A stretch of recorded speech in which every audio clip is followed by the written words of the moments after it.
Assalamualaikum warahmatullahi wabarakatuh. Kami dari kelompok Golfab 2 akan mempresentasikan hasil proyek akhir yang berjudul klasifikasi jenis sampah organik dan sampah anorganik.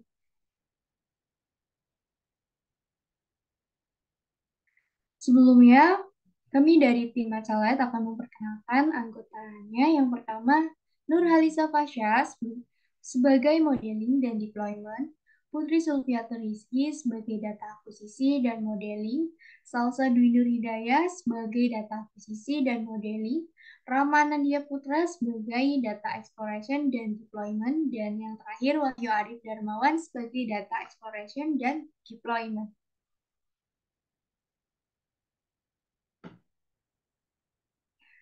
Untuk latar belakang, sampah ialah sisa kegiatan sehari-hari dari manusia atau proses alam yang memiliki bentuk padat. Berdasarkan sifatnya, sampah dapat dibedakan menjadi dua jenis, yakni sampah organik dan sampah anorganik. Sampah organik adalah jenis sampah yang dapat diolah, sedangkan sampah anorganik adalah sampah yang tidak atau sulit untuk diuraikan. Kurangnya pengetahuan serta edukasi mengenai pemilahan atau pengklasifikasian sampah membuat masyarakat kurang peduli dengan hal ini. Melihat teknologi yang semakin canggih saat ini, perlu dirancang sebuah aplikasi pengklasifikasian jenis sampah yang dapat dijadikan sebagai media pembelajaran dan sosialisasi kepada masyarakat luas. Nah, rumusan masalah yang pertama, bagaimana hasil akurasi yang didapatkan pada klasifikasi gambar. Rumusan masalah kedua, apakah chatbot dapat menjawab sesuai dengan pertanyaan yang diajukan oleh user? Urgensi pembuatan aplikasi ini diharapkan dapat dijadikan sebagai media pembelajaran dan sosialisasi kepada masyarakat mengenai jenis-jenis sampah sehingga dapat mengurangi masalah yang berkaitan dengan sampah dan juga diharapkan dapat membantu masyarakat dalam memilah sampah dengan benar. Selanjutnya, problem scoping akan dijelaskan oleh rekan saya, Mbak Putri Sulfiatur Rizky, dipersilahkan. Baik, terima kasih Mbak Salsa. Di sini saya akan melanjutkan mengenai problem scoping. Yang pertama ada who, siapa saja yang terlibat dalam masalah tersebut, yaitu semua kalangan masyarakat. Yang kedua ada what, yang pertama faktor utamanya kurangnya pengetahuan serta edukasi mengenai pemilihan atau pengklasifikasian sampah organik dan anorganik membuat masyarakat kurang peduli dengan hal ini. Yang kedua, salah satu penyebab sampah menjadi berbau menyengat adalah proses pembusukan sampah organik yang terperangkap di dalam plastik dan jenis sampah anorganik lainnya. Yang kedua, faktor pendukung, yaitu adanya Undang-Undang Nomor 32 Tahun 2009 tentang Perlindungan dan Pengelolaan Lingkungan Hidup mengamanatkan bahwa masyarakat bertanggung jawab sebagai produsen timbulan sampah. Next, where, di mana saja masalah ini terjadi, hampir di setiap tempat umum. Dan yang terakhir, why, untuk membantu pemilahan barang sisa produksi atau konsumsi, sampah menjadi barang yang dapat terdaur ulang atau digunakan kembali sehingga perputaran atau circle limbah menjadi lebih baik. Next. Selanjutnya ada pengambilan dan pengolahan data. Dataset yang digunakan untuk klasifikasi gambar adalah WASD klasifikasi data yang diperoleh dari situs Kaggle. Data yang dianalisis dan digunakan berupa gambar sampah organik dan anorganik yang berisi sebanyak 25.077 gambar dengan 85% sebagai data training atau sebanyak 25 22.564 gambar dan sebanyak 2.513 gambar atau 15% sebagai data testing. Nah, sedangkan dataset yang digunakan untuk chatbot berbentuk JSON yang berisi tag, pattern, dan respons. Selanjutnya akan dijelaskan oleh rekan saya itu Mas Arief. Terima kasih Mbak Putri Zulfi. Pada pemodelan klasifikasi gambar, dibangun model dengan algoritma CNN atau Convolutional Neural Network. Dari proses training model, kemudian model disimpan dengan format H5 untuk tahap deployment.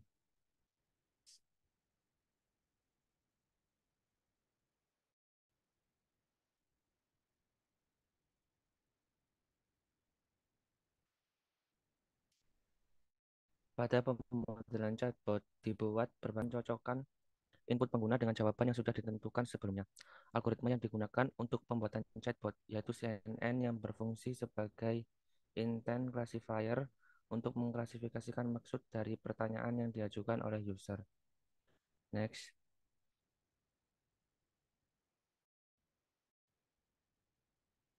Selanjutnya akan dijelaskan oleh Mas Rama Anandya Putra. Terima kasih, Mas Wahyu. Pembahasan hasil dari proyek akhir ini adalah aplikasi HiTrust yang merupakan aplikasi berbasis website dengan memanfaatkan computer vision dan natural language processing. Terdapat 3 halaman yang dapat diakses oleh pengguna, yaitu Home, Classification, dan Dashboard. Saat membuka aplikasi, pengguna akan diarahkan ke halaman Home yang memuat informasi mengenai aplikasi dan anggota kelompok. Halaman Classification memungkinkan pengguna untuk mengklasifikasi jenis sampah, sedangkan halaman Dashboard digunakan untuk mempermudah menjawab pertanyaan user mengenai sampah tersebut. Pada tahap deployment ini, bagian front end menggunakan bahasa pemrograman seperti HTML, CSS, JavaScript, sedangkan bagian backend menggunakan Flash karena pengembangan aplikasi HiTrust hanya sampai di lokal komputer. Ada beberapa package yang perlu diinstal untuk menjalankan aplikasi ini. Berikut adalah flowchart aplikasinya, bahwa yang sebelah kiri adalah untuk mengklasifikasi dan sebelah kanannya adalah untuk bagian chatbot.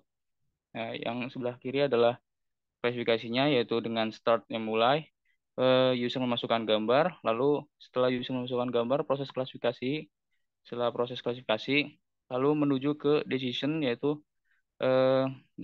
tahap untuk mengklasifikasi bahwa sampah tersebut adalah organik atau anorganik. Setelah menentukan hasilnya, lalu menuju ke selesai. Lalu ke berikutnya adalah chatbot.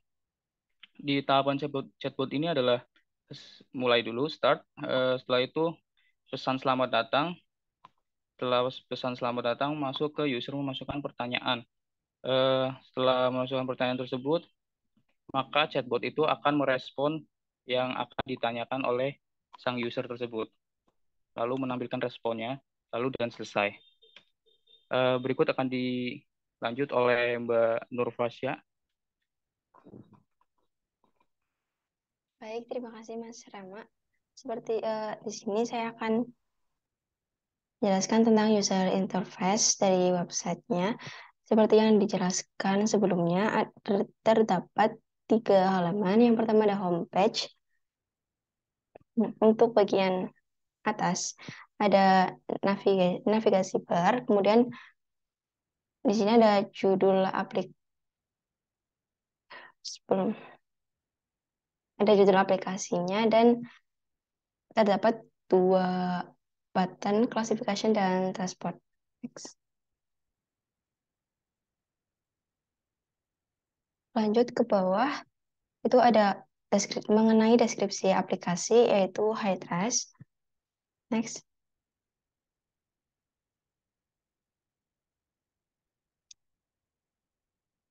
Kemudian ada informasi anggota kelompok dari Gulfab 2 atau Macelet. Next. Terakhir ada footer. Di sini kita mention kembali apa itu aplikasi HiTrust, kemudian trust classification dan location. Kemudian di bawahnya ada copyright. Next. Halaman yang kedua yaitu classification. Di sini ada 2 pilihan. Yang pertama, user dapat upload file langsung dari gambar yang sudah disediakan, atau user dapat memulai kamera dengan mengambil gambar secara real time. Kemudian next. Halaman yang terakhir atau yang ketiga adalah halaman chatbot. Di sini memungkinkan user untuk mensimulasikan percakapan obrolan teks. Next. Kemudian akan ditunjukkan demo aplikasinya oleh rekan saya, Ramanadia. Terima kasih, Mbak Fasya. Saya akan menampilkan demo aplikasinya.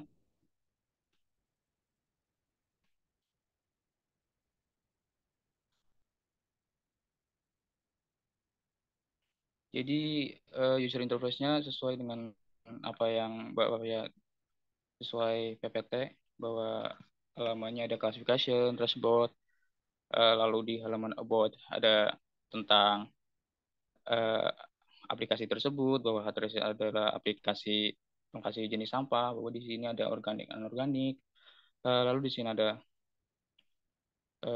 tim dan tampilan Hatres di bagian bawah. Setelah itu langsung ke menuju klasifikasinya.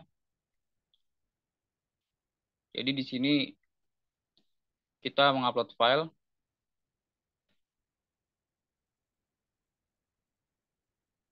kita mencari gambar yang kita butuhkan. Misal kita butuh bingung nih, bingung masalah jeruk ini termasuk sampah apa ya. Jadi kita bisa mengupload lewat sini.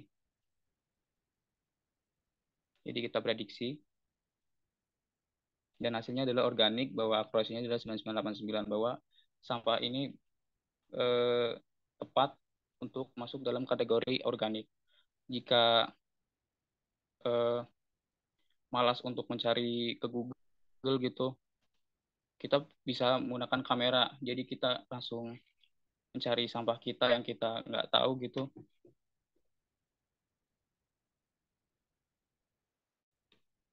Kita langsung ke mulai kamera saja.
Nah, di sini akan muncul kamera. Lalu kita ingin mengklasifikasikan dengan misal botol, lalu kita ke tombol capture, jadi otomatis ke folder.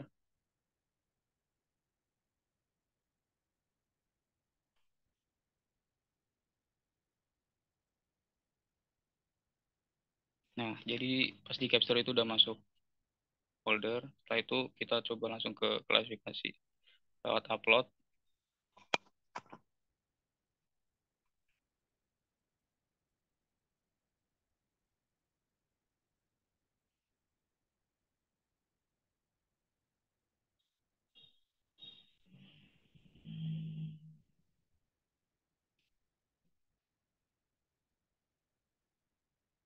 Jadi ini yang sudah tangkap gambar, kita klasifikasi.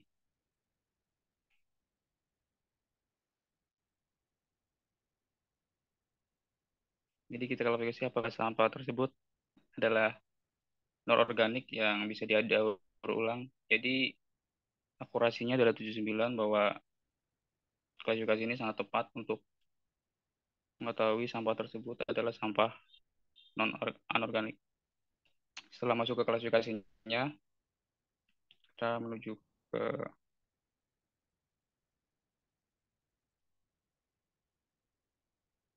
dashboard.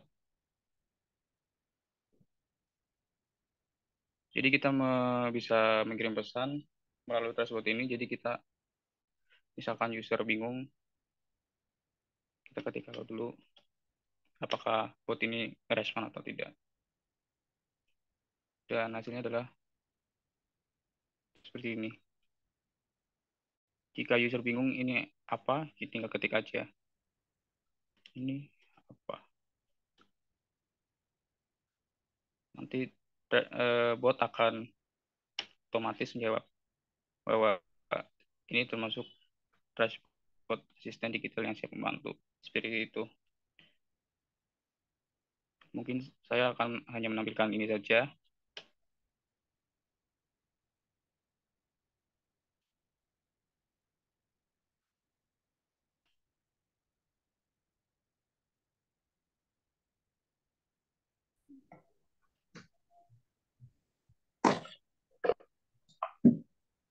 Sebentar. Setelah ini ke pembahasan.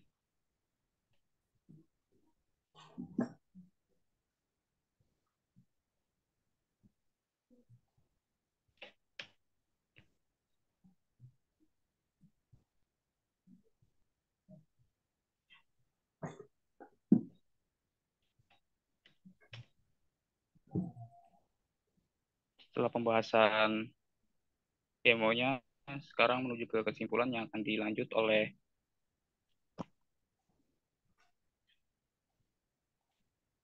Mbak Fasya.